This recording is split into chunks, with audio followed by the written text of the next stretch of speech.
ஜமுனா, நீ phone attend பண்ணி பேசு. அட்டன் பண்ணலனா அவங்க தப்பா நினைப்பாங்க. ஆமா, இதுல மட்டும்தான் அவங்க தப்பா நினைக்க போறாங்க. நீங்க வேற சும்மா எரிச்சல கிளப்பாதீங்க. ஆமா, ஐயோ, அப்பவே போன் பண்ணி பொண்ணு மாப்பிள்ளைக்கு நிறைய சீரு சடங்கெல்லாம் பண்ணணும், சீக்கிரம் வாங்கன்னு சொன்னாங்க. நானும் கிளம்பிட்டோன்னு சொன்னேன் செல்லம்மா.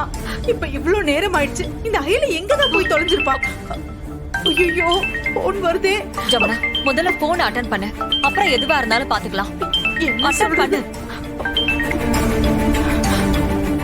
ஹலோ, எங்க இருக்கீங்க? வந்துகிட்டே இருக்கோம். வந்துகிட்டே இருக்கோம்னா புரியலையே. இல்ல, மண்டபத்துக்கு வந்துகிட்டே இருக்கோம்னு சொல்ல வந்தேன். சரி, இப்ப கரெக்டா எந்த இடத்துல வந்துட்டு இருக்கீங்க சொல்லுங்க. அது வந்து எதுக்காக இப்படி போய் சொல்றீங்க? நீங்க இன்னும் வீட்ல இருந்தே கிளம்பலன்னு நல்லாவே தெரியுது. இல்ல மேடம், அது வந்து நான் உங்ககிட்ட என்ன சொன்னேன்? பொண்ணுக்கும் மாப்பிள்ளைக்கும் நிறைய சடங்கெல்லாம் பண்ண வேண்டியிருக்கு, கொஞ்சம் சீக்கிரமா வாங்கன்னு தானே சொன்னேன். இன்னும் சொல்ல போனா மண்டபம் எங்களை விட உங்களுக்கு தான் பக்கம். உங்களுக்கு சிரமமா இருக்க கூடாதுன்னு தான் இந்த மண்டபத்தை நான் பிக்ஸ் பண்ணேன். ஆனா இன்னும் நீங்க வராம இருந்தா என்னங்க அர்த்தம்? தப்புதாங்க, நாங்க கிளம்பிட்டோம். ஆனா கொஞ்சம் லேட் ஆயிடுச்சு.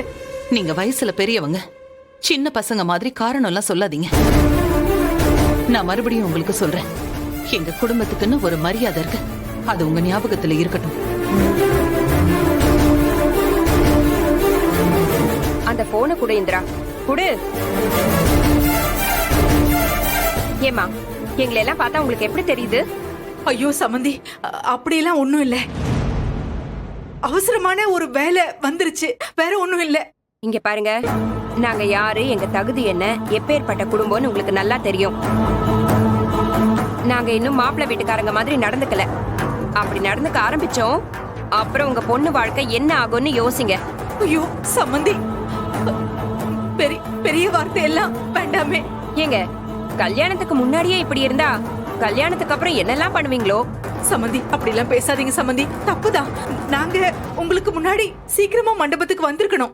ஐயோ சமந்தியம்மா, மன்னிச்சிருங்க.